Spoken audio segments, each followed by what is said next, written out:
العالمين والصلاة والسلام على خاتم الأنبياء والمرسلين سيدنا ونبينا محمد وعلى أهل بيته الطيبين الطاهرين.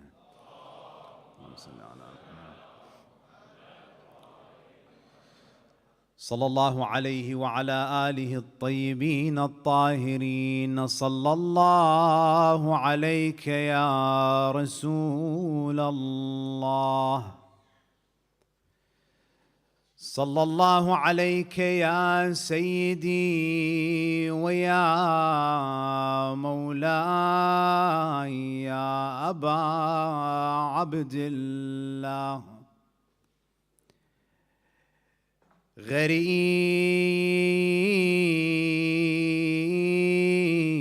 يا مظلوم كربلاء، ما خاب من تمسك بكم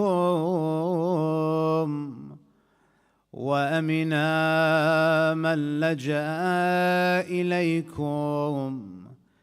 يا ليتنا فيا ليتنا كنا معكم سيدي، فنفوز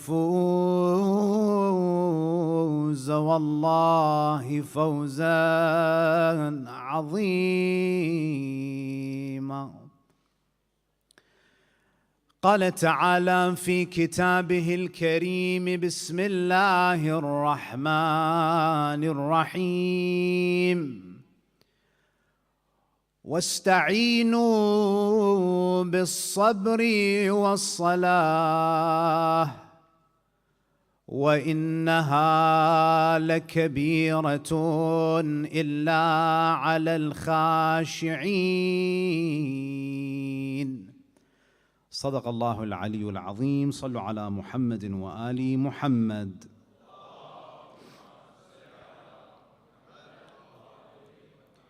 Respected elders, brothers and sisters, Assalamu alaikum wa rahmatullahi wa barakatuh.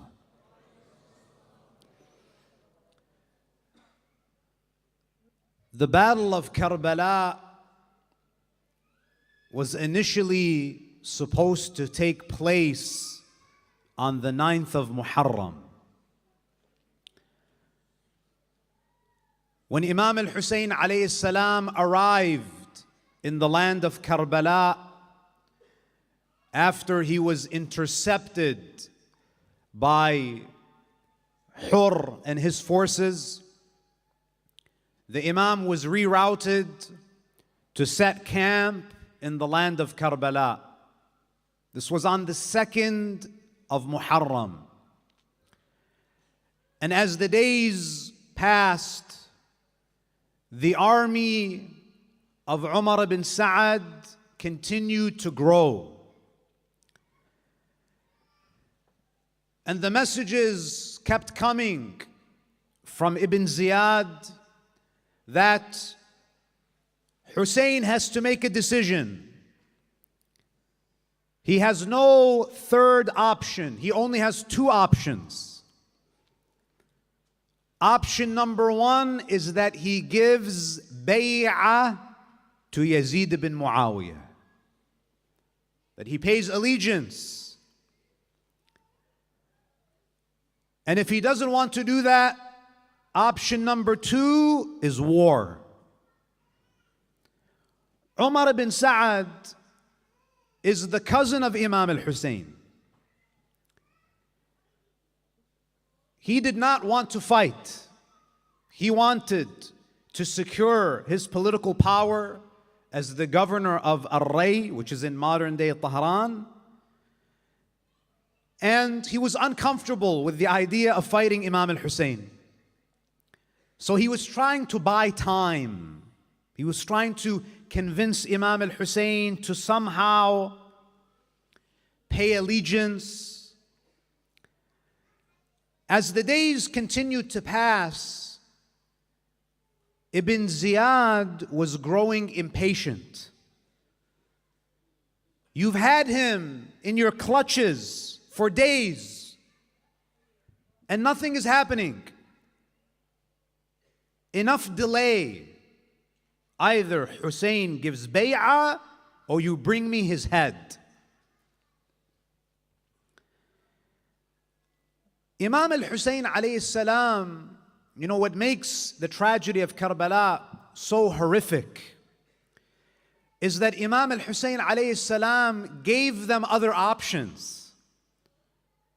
He refused to give bay'ah because for Imam Hussein to give bay'ah to Yazid would give legitimacy to this corrupt man. And the Imam could not do that. The Imam alayhi salam, he said, listen, you don't want me to go to Kufa? Fine. You won't let me go back to Medina? You're afraid that I might have some plan to overthrow the Umayyads? Let me go to a foreign land. Just don't commit the crime of killing the grandson of the Prophet. Let me take my family somewhere else. But they refused. Not only did they refuse to leave him, they would not even allow him to leave Karbala. Here is where you either give bay'ah or you meet your death. Sayyid ibn Tawus in his book Al-Lahuf, where he chronicles the story of Karbala, he reports the following tradition. This was on the 9th of Muharram. The narration says, لما رأى الحسين حرص القوم على تعجيل القتال. When Imam al-Hussein saw that this army is very eager to fight, they don't want to wait anymore. وقلة انتفاعهم بالوعظ والمقال. When Imam saw that his words were falling upon deaf ears, he spoke to them. He delivered sermons to them. His companions tried to open up their hearts. It was useless. When Imam al-Hussein saw that these people are not going to change and they're not going to allow us to leave, when the Imam saw that military conflict is inevitable, قال لأخيه العباس. Imam, he turned to Abu al-Fadl al-Abbas and he says to his brother, إن استطعت أن تصرفهم عنا في هذا اليوم فافعل. Abu al-Fadl al-Abbas was Imam al-Hussein's representative. He says to Abbas, "Oh Abbas, if there is any way for you to delay the battle just one more day, then do it. Try to convince them." Abu al-Fadl al-Abbas, being a man who is fearless, a warrior, the son of Ali ibn Abi Talib, the one who fought alongside his father in Siffin as a teenage boy, a man who, when he wore armor as a teenage boy, the enemies would mistake him for his father, Ali ibn Abi Talib. Abu al-Fadl al-Abbas said, "Ya ibn Rasulullah, what is the reason?" He just wanted to understand what was Imam al-Hussein thinking. What was his thought process? Why should we delay? Because from a military strategy, it can be interpreted as a sign of weakness. If your enemy wants to fight now and you say, no, give me more time, it can be perceived by some as a sign of weakness. So what is the reason, Ya Aba Abdullah? Why do you want one more day? Why do you want one more night? قال لعلنا نصلي لربنا في هذه الليلة. Imam, he says, I want one more night so that we can spend our final night with Allah. I want one more night of salah. I want one more night of recitation of Quran. Imam al-Hussein alayhi salam took a huge risk. Any military expert would tell you that that's a risk. To ask for a delay.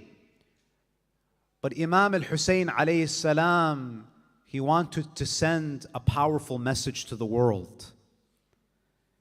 And that powerful message is that the strength that you saw on the day of Ashura was because of the worship that took place on the eve of Ashura. That strength that you saw from Abbas, that strength that you saw in Ali al-Akbar, that resilience, all of that was because of our connection with Allah. It's because of that prayer. And the narrations say, on that night, on a night like this, if we were to go back to the 61st year after the Hijrah, on the eve of Ashura, in the plains of Karbala, the narrations say that the camp of Imam al-Hussein on the eve of Ashura sounded like the buzzing of bees. They were reciting Quran, dua. People were praying, ruku', sujood. They weren't just sharpening their swords. They were polishing their hearts. And their ibadah was so impressive, so beautiful, so pure, that a number of men from the army of Umar ibn Sa'ad joined them in their salah on that night. Imagine the purity of these people, where when they pray, the enemies want to join in their a'mal. My dear brothers and sisters, this was the secret of Imam al-Hussein. This was the secret of the ashab of Imam al-Hussein. There are many people who are physically strong, but these individuals did not only have physical strength. There are many men who are physically strong, but courage is a metaphysical quality. Courage is in the heart. There are many people who are muscular cowards. Courage is something that's in the heart. Malik al-Ashtar was a man of courage, but he was not a man of impressive physical stature. Because the greatest warriors are the ones who have this courage. And to have courage, to have true courage, is to know that you are connected to the source of all power. That's where that strength came from. And this is the importance of salah, my dear brothers and sisters. This is the significance of the prayer. Sallu ala Muhammad wa ali Muhammad.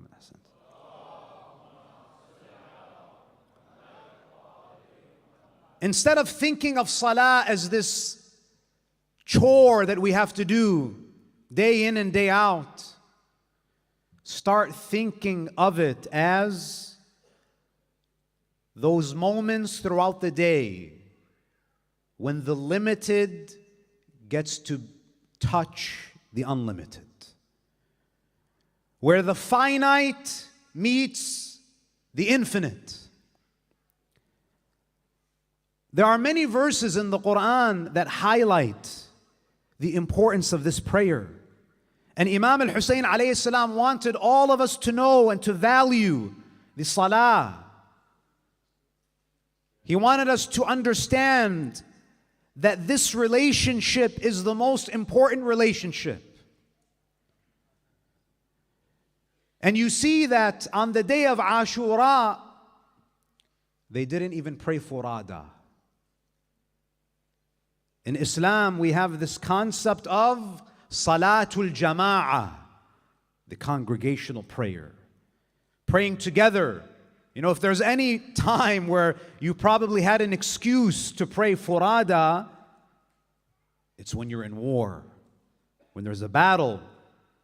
But you see that even in those moments, Imam shows us the importance of community. In the Quran, when Allah subhanahu wa ta'ala speaks to us, He doesn't speak to us as individual believers. Allah doesn't say in the Quran, Ya ayyuhalladhi amana, O the one who has believed. When Allah addresses us, what does He say? Ya ayyuhalladhina amanu, O you believers. Allah subhanahu wa ta'ala addresses us as a community. We can't only think about our individual progress. We can't only think about our individual spiritual development. Because if you think about Imam al-Hussein, everyone who was there was spiritually refined.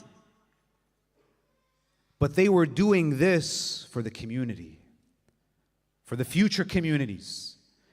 Imam al-Hussein alayhi salam could have just signed on the dotted line, yes, I give my bay'ah to Yazid. Imam had a choice to do what is easy or to do what is right. And sometimes what is right is not easy. The Imam could have just given bay'ah. They would have allowed him to lead prayers in Medina.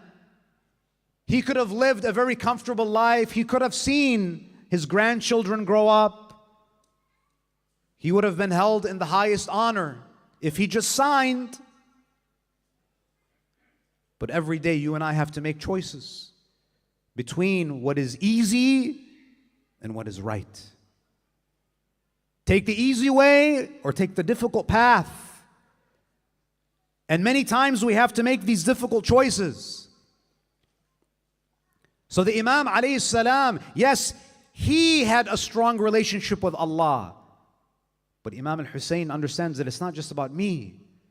It's about the future of my community. It's about the future of the ummah. Sometimes we as individuals, we only think about what's in my interest. What is best for me? And over the past few nights when we were speaking about family, we highlighted that Islam does not want us to be individualistic in our outlook. You cannot just be individualistic. Sometimes there needs to be sacrifice for the greater good, for the common good. When we stand for salah every day, even when you are praying furada, when you recite Surah Al-Fatiha, what do you say? Iyaka na'budu. You don't say Iyaka a'budu. You say it is you whom we worship. Even when you're standing alone in your room, you still say, oh Allah, it is you who we worship. There's the we, even in furada. Even when you're by yourself, you speak to Allah as a member of a community. We're a community. We're in this together. Every person who is in this caravan, we got to keep everybody on the same page. We got to move together. What's the use if we go far as individuals, but our communities are lagging behind? My dear brothers and sisters, today, one of the greatest struggles, one of the greatest challenges, Sallu ala Muhammad wa ali Muhammad.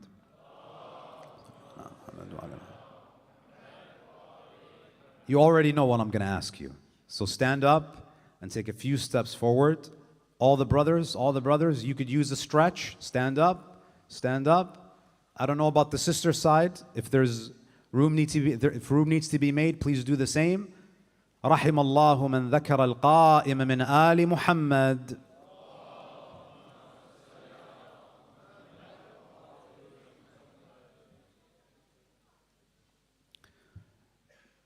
A second salawat for the love of Fatima al-Zahra.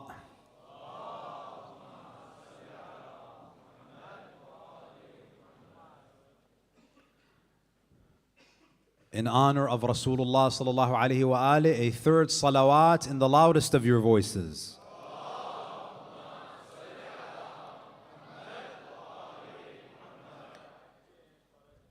So community is important. One of the greatest health concerns of our time, it's not diabetes, it's not heart disease. One of the greatest concerns of our time, especially after the pandemic, is the problem of loneliness. People feel very isolated today. We've structured our societies in a way where we've stripped people of the benefit of community. Even our families are structured in a way where your family is only your nuclear family. Your husband, your wife, your children, that's your family. Islam teaches us that no, you have a bigger family. You have salat al-rahim, you have your relatives, your nearest of kin, your community, your ummah. Loneliness today is the silent killer. There are many people who are in this majlis today. I know that it's very difficult for them to wake up every morning and to face the challenges of the day because there's no support system. They're trying to navigate this impossible world on their own. They have a problem, there's no one to talk to. They need help getting married, there's no one to help them. They're having financial issues, there's no one to turn to. And social media, we should actually start calling it unsocial media. We have more social media friends, and we have less real friendships. The problem of loneliness. And this is why we see so many people have emotional problems. They suffer of depression. They have anxiety. They have mental health issues. Why? Because Allah subhanahu wa ta'ala created us as social creatures. And we thought that technology could replace real human interactions. But we know that it can't. We need to be in the presence of other human beings. We need each other. And this is why many of you could have watched this majlis online. You could have watched it. You could have saved gas. You could have saved time. But you know that there is a big difference between physically being in the majlis of Imam al-Hussein and watching it online. There is a spiritual energy here that cannot be replicated. It's very different when you're sitting and you're crying beside your brother and your sister in Iman. It's different. It's a different experience. You should only attend an online majlis if you absolutely cannot attend an in-person majlis. Don't ever think that you're getting the same benefit.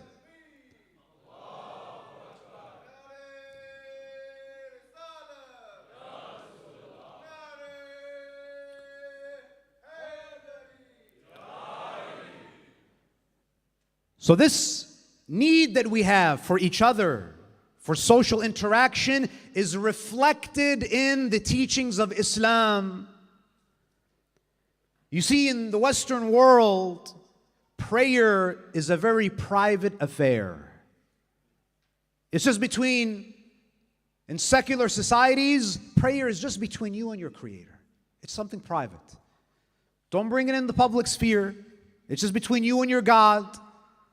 But Islam encourages us to pray together, to pray in congregation, to stand side by side as brothers and sisters in faith. There's a beautiful tradition from the Holy Prophet ﷺ where he says,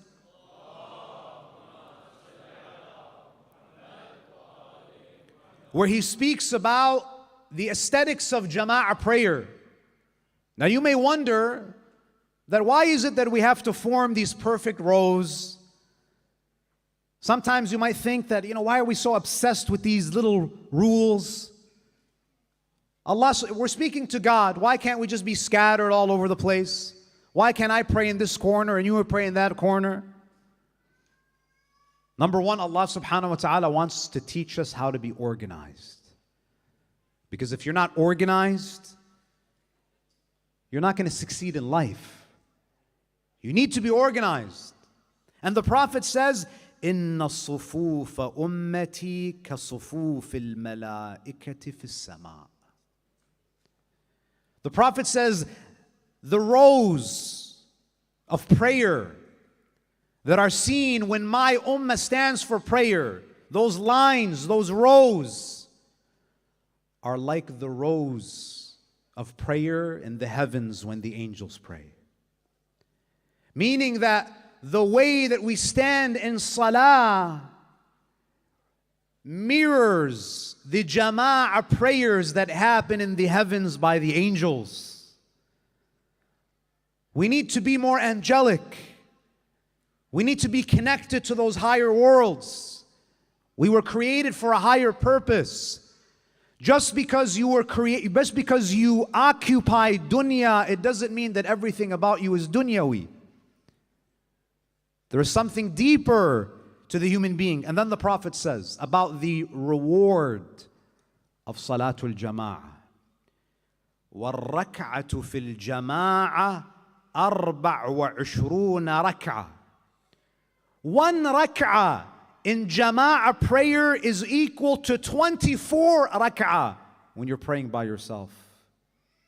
And then the Prophet says, كُلُّ رَكْعَةٍ أَحَبُّ إِلَى اللَّهِ مِنْ عِبَادَةِ 40 سَنَةً. One rak'ah in congregational prayer is more beloved to Allah than 40 years of worship in solitude. It's the power of community. The benefits cannot even be calculated when we speak about Salatul Jama'ah. In another hadith, Abu Sa'id al-Khudri, one of the companions of the Prophet, he reports that Rasulullah sallallahu alayhi wa alihi, he once said, Allahumma salli ala Muhammad.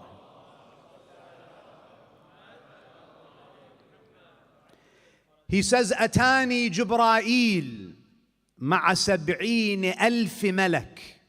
The Prophet says, one day, Jibra'il came to me with an entourage of 70,000 angels.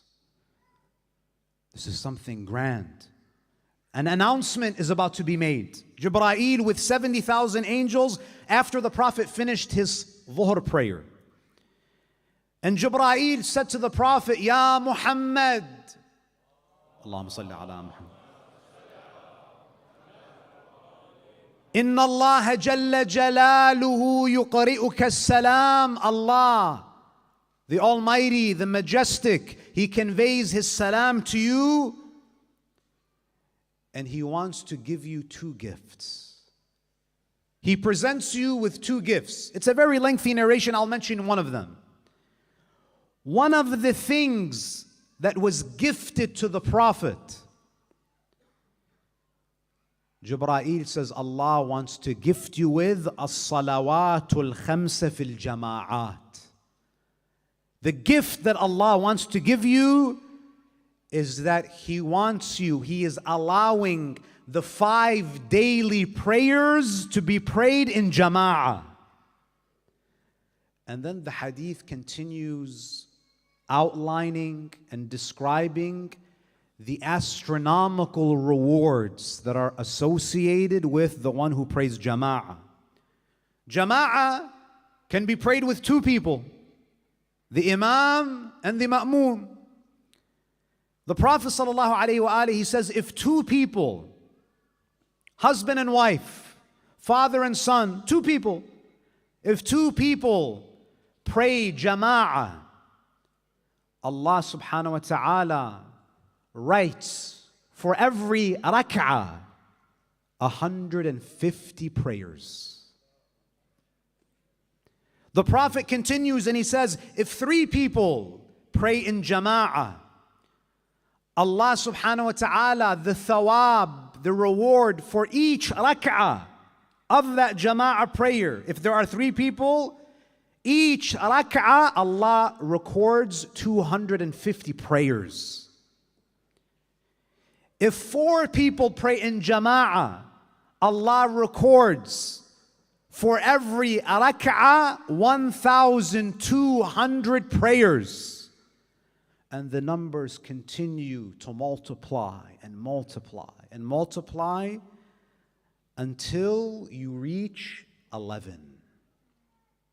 The Prophet says, وَإِذَا زَادَ عَلَى الْعَشْرَةِ, if there are more than 10 people praying jama'ah, meaning the Imam and then 10 behind him or 11 behind him, and alhamdulillah, in most of our masajid, you're going to have more than 10 people praying jama'ah. What is the reward? What is the thawab? The Prophet says, فَلَوْ صَارَتْ بِحَارُ السَّمَاوَاتِ وَالْأَرْضِ كُلِّهَا مِدَادًا. The Prophet says, in order for you to even understand the reward for every rak'ah in a jama'ah of 10 or more people, of more than 10 people, the Prophet says, if all of the oceans in the heavens and in the earth were converted into ink, وَالْأَشْجَارُ أَقْلَامًا, and if all of the trees were turned into pens, and all human beings, and all jinn, and all angels were to be the scribes that try to capture that number, they would exhaust all of it and not be able to calculate the thawab of one rak'ah of that jama'ah.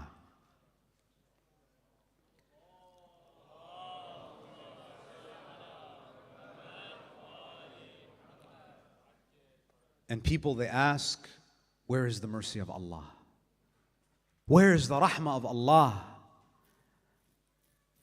My dear brothers and sisters, the question is not where is Allah's mercy? The question is, where are we to receive it? The mercy of Allah is like endless rain that falls upon us non-stop. There are some people in this life that choose to hold an umbrella. They choose to shield themselves. They choose to deprive themselves. I ask you, my dear brothers and sisters, a Lord who rewards His servants for praying jama'ah in this way, is this a Lord who is eager to punish? Is this a Lord that wants to see His servants enter the hellfire? Or is this a Lord who is looking for excuses to show you His special mercy? Allah subhanahu wa ta'ala is inviting us. He wants us to come to Him. My dear brothers and sisters, jama'ah prayer is important for our families especially. It's critical for our families. You know, throughout the years, for over 10 years, families have been calling me with their problems. All sorts of problems. From domestic abuse to drug abuse, you name it. Any family problem you can imagine, I've heard the story.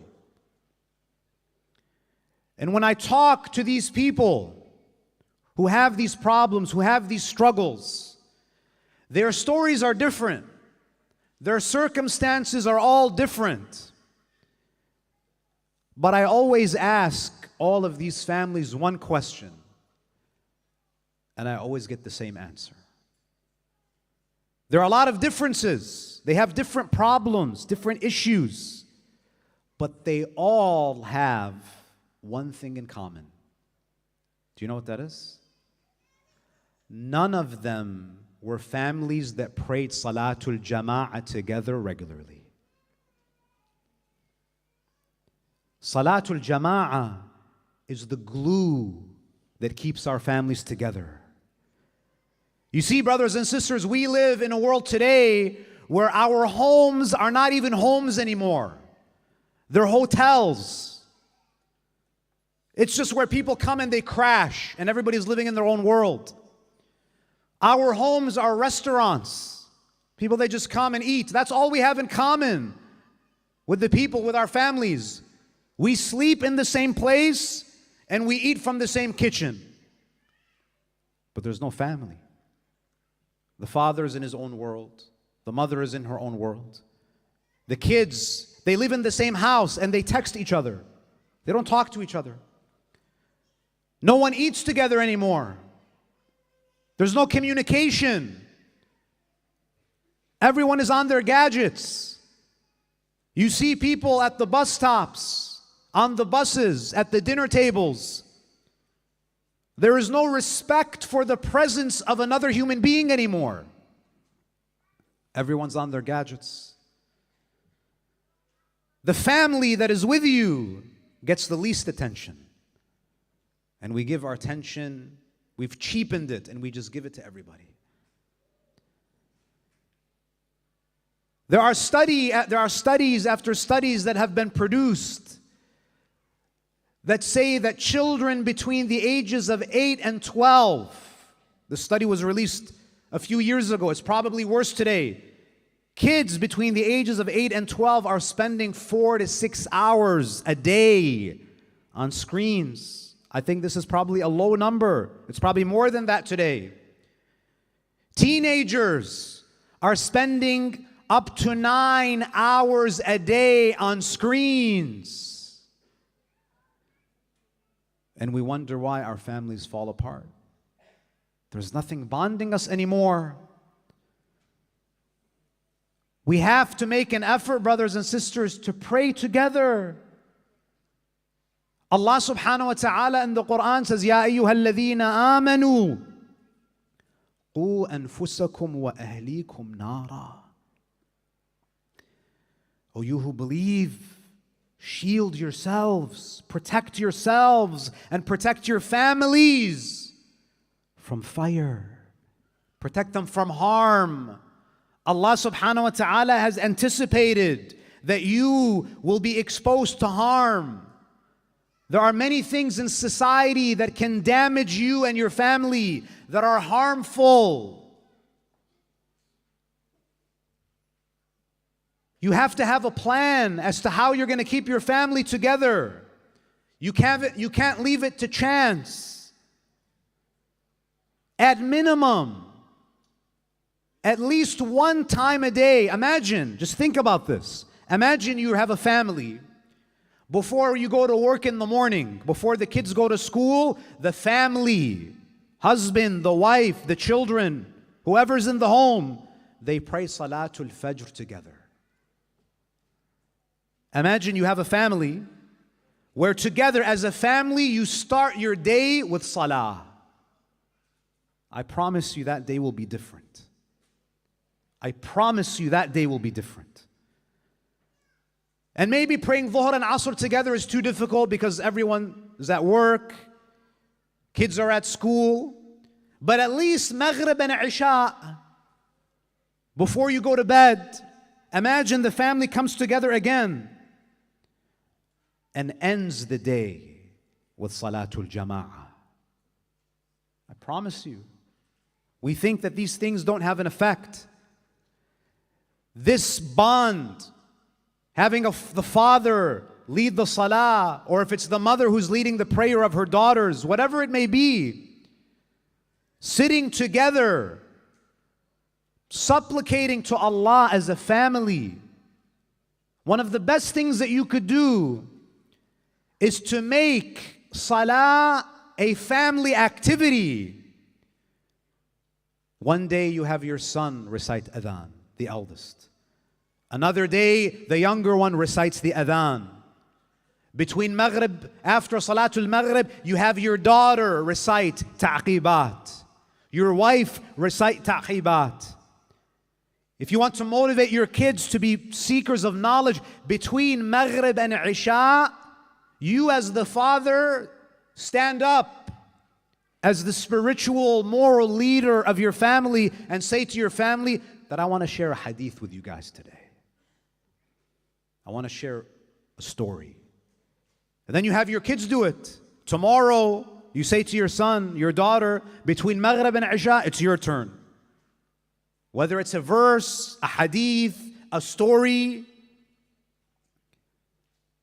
If we lived like this, do you think our families would fall apart at the rate that they're falling apart today? It wouldn't. Allah subhanahu wa ta'ala in the Quran, when He speaks about the timings of the prayers, He says, أَقِمِ الصَّلَاةَ لِدُلُوكِ الشَّمْسِ إِلَىٰ غَسَقِ اللَّيْلِ وَقُرْآنَ الْفَجْرِ إِنَّ قُرْآنَ الْفَجْرِ كَانَ مَشْهُودًا. We have 5 prayers, but Allah mentions 3 times in the Quran, which implies that you can join those prayers. Probably one of the most important prayers that we can offer is Salatul Fajr. Because in this ayah, Allah subhanahu wa ta'ala gives a unique description to Fajr. وَقُرْآنَ الْفَجْرِ إِنَّ قُرْآنَ الْفَجْرِ كَانَ مَشْهُودًا. Salatul Fajr is witnessed. Salatul Fajr is mashhuda. Now you may ask, I thought all of our actions are witnessed. Why is Salatul Fajr singled out as that prayer that is witnessed? The narrations tell us because there's a reason. The narration says, تَشْهَدُهُ مَلَائِكَةُ اللَّيْلِ وَمَلَائِكَةُ النَّهَارِ.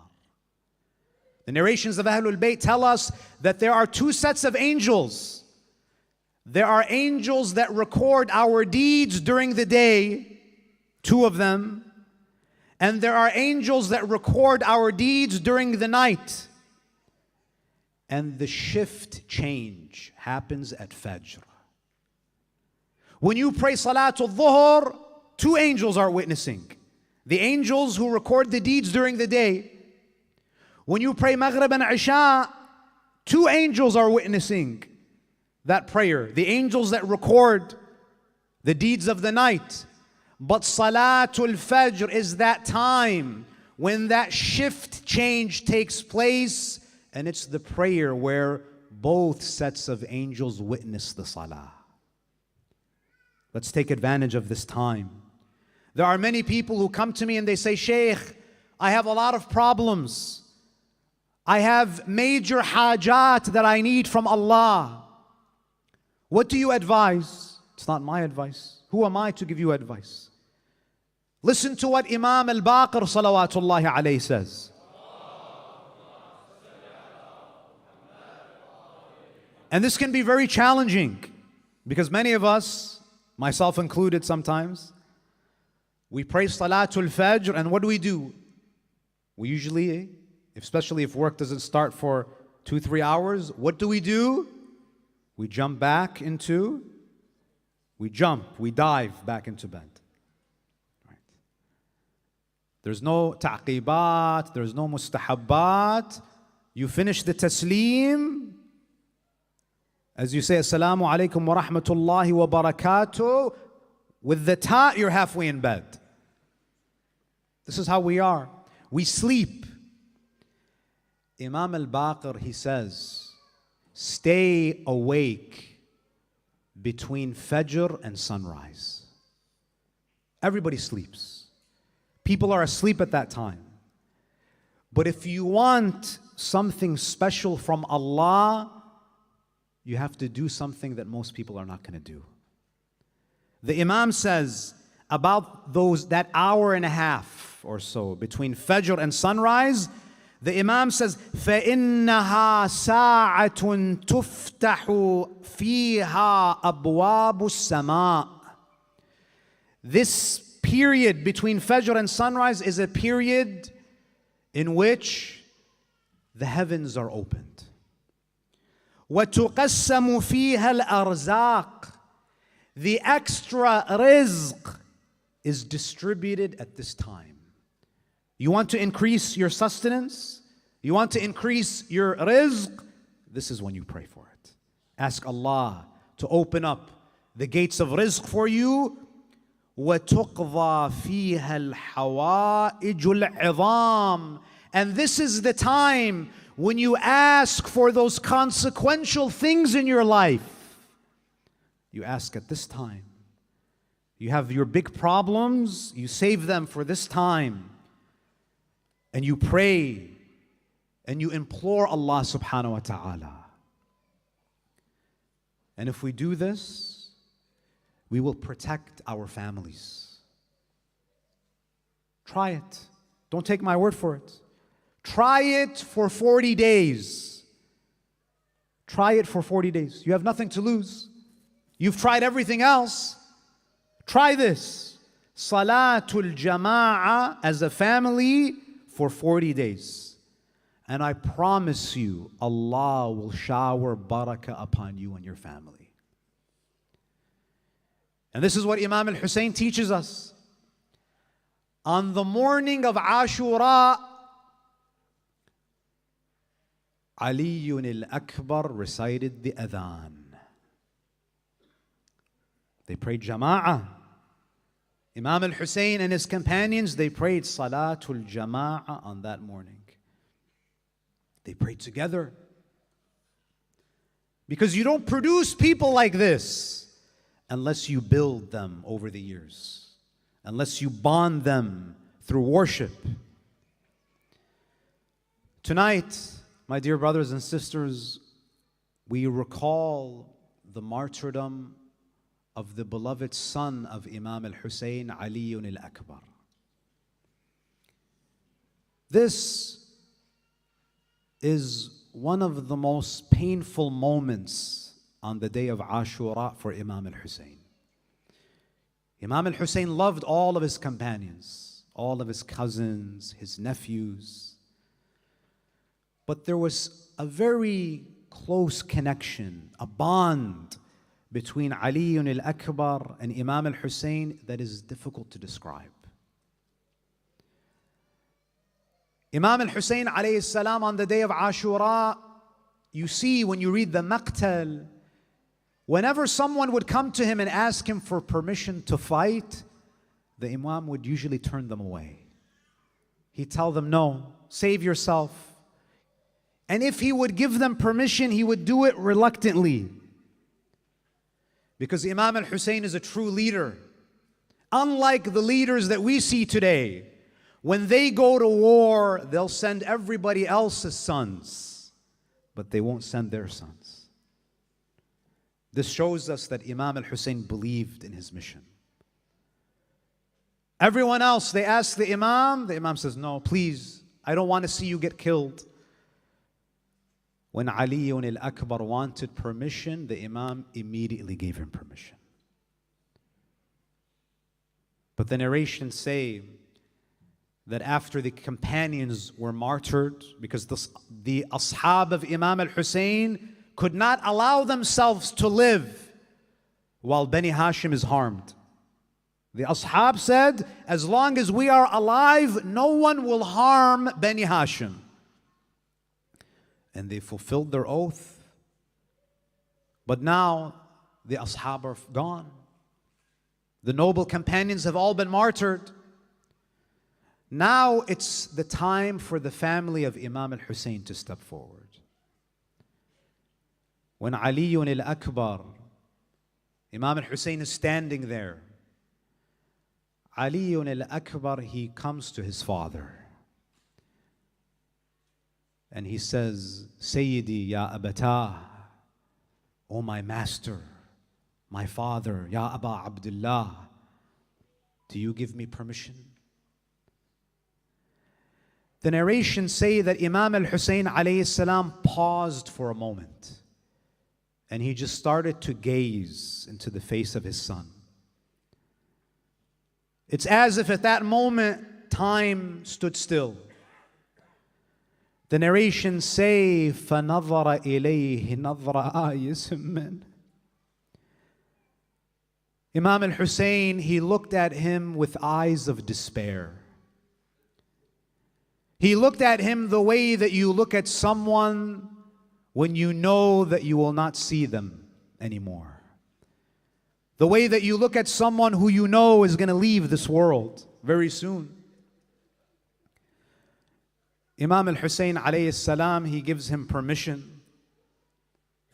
Imagine how difficult it was for Imam al-Hussein alayhi salam as a father to see his son putting on armor. The same son that was once a baby in his lap. He sees Ali al-Akbar putting on his armor. And the Imam alayhi salam, he looked up at the sky. And he said, Allahumma ashhad ala ha'ula'i al-qawm. فقد برز إليهم غلام أشبه الناس خلقا وخلقا ومنطقا برسولك محمد. Oh Allah, bear witness over these people that I am sending a youth into the battlefield that resembles Rasulullah in his appearance, in his character, and in his speech. Ali al-Akbar looked like Rasulullah. كلما اشتقنا إلى نبيك نظرنا إلى وجهك. Ya Allah. Aba Abdullah says, Oh Allah, whenever we would miss Rasulullah, we would look at the face of Ali al-Akbar. Imam al-Hussein alayhi salam is standing when his son puts on his helmet, he puts on his armor, he mounts his horse. Ali al-Akbar, the son of Abi Abdullah, the grandson of Imam Amir al-Mu'mineen, he draws his sword and he introduces himself to the enemy. What does he say to them? قال أنا علي بن الحسين بن علي نحن وبيت الله أولى بالنبي نحن وبيت الله أولى بالنبي والله لا يحكم فينا ابن الدعي أطعنكم بالرمح حتى ينثني أضربكم بالسيف أحمي عن أبي ضرب غلام هاشمي علوي. He goes into the battlefield. The narrations say that he fought like a lion, even though he was thirsty, even though he was exhausted. He killed a number of the enemies. But there is a moment, brothers and sisters, when Ali al-Akbar, he comes back to his father. He comes back to the tent.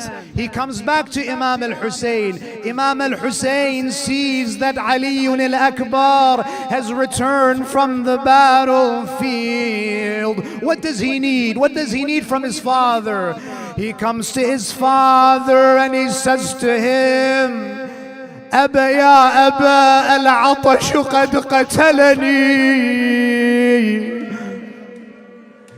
Sayyidi Aba Abdullah, the thirst is killing me. وثقل الحديد أجهدني, and the heaviness of my armor has exhausted me. فهل إلى شربة من الماء سبيل أتقوى بها على الأعداء. Oh my father, is there a little bit of water that I can drink so I can gain strength, so I can fight the enemy of Allah? Imam al-Hussein, he says to his son Ali, "Oh Ali, if you think you are thirsty, come and feel my tongue."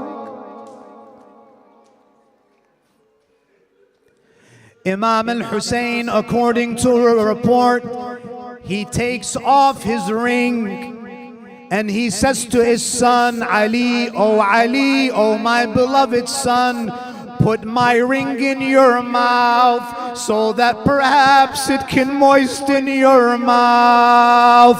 And know, oh my beloved son, that very soon you will see your grandfather Rasulullah, and he will give you a cup of water. La tadma'u ba'daha abada. You will drink from the water from the hand of Rasulullah, and you will never be thirsty ever again.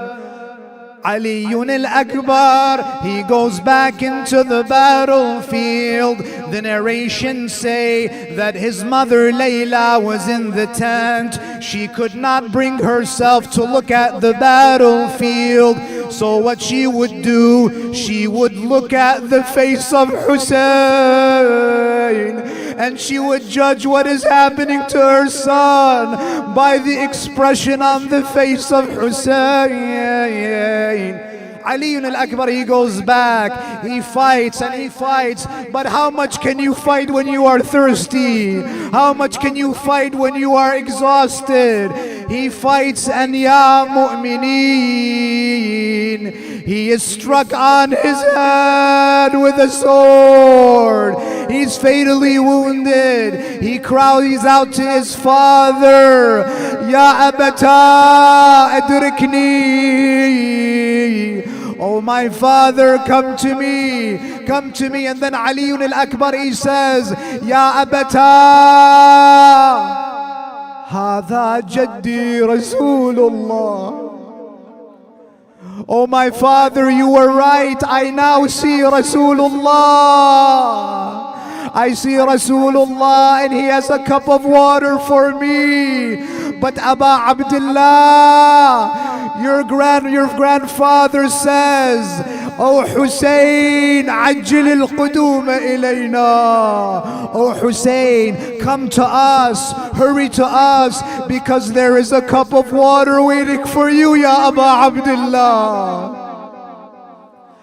Imam al-Hussein, he rushes to the battlefield. He rushes to his son with a heavy heart. He goes to the body of his son.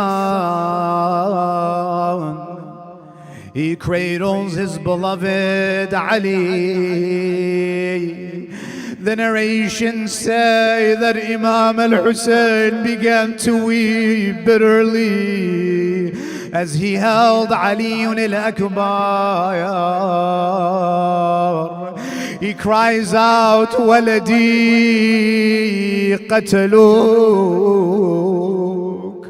Oh my son, look what they did to you. They have killed you. And then Imam al-Hussein, what does he do?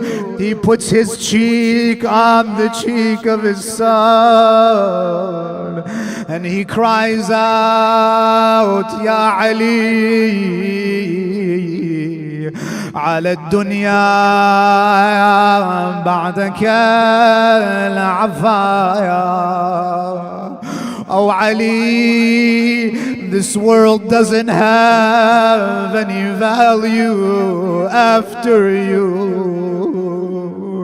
And Ali al-Akbar, his soul departs his body in the arms of his father Imam al-Hussein.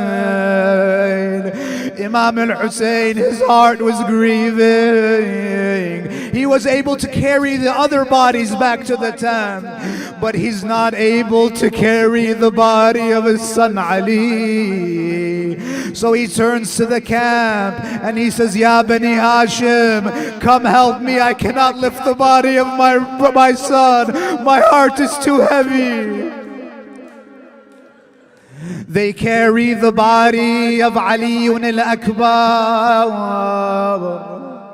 They take his body and they put him in the tent. At this moment, Sayyida Zainab, she says, where is my nephew?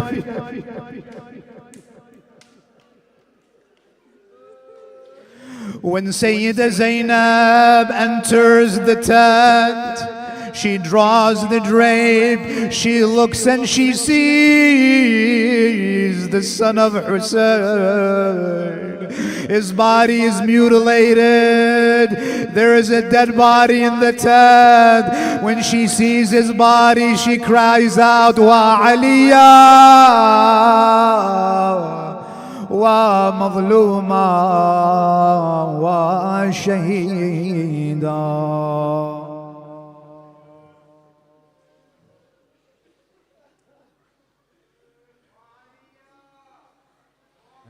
Ya Hussein, Ya Hussein, Ya Hussein. सब मिलकर सदा दो नियाज़ Hussain, Ya Hussein.